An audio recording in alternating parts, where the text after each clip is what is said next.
All right, it's that time of year. I'm standing here using the generator as a table for these cool new sandbags. These are from Aimosen, something like that. In any case, these are really cool. They should be really functional when this hurricane gets here and I can tie things down in my backyard.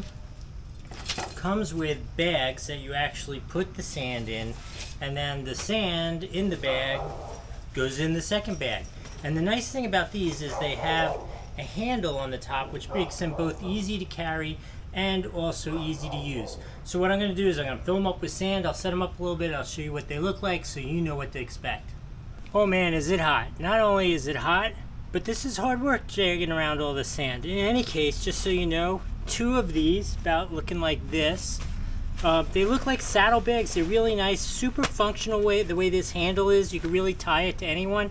Very easy to fill. You put it in the plastic bags and then you just slide it in here, kind of like nice and clean. Although I will say the little Ziploc things are a little hard to get going once they have some sand in them, but I got it done. In any case, these things are absolutely super cool. In case you're curious, these 2 bags took about a full bag of sand to fill up. In any case, hope this was helpful. See you next time.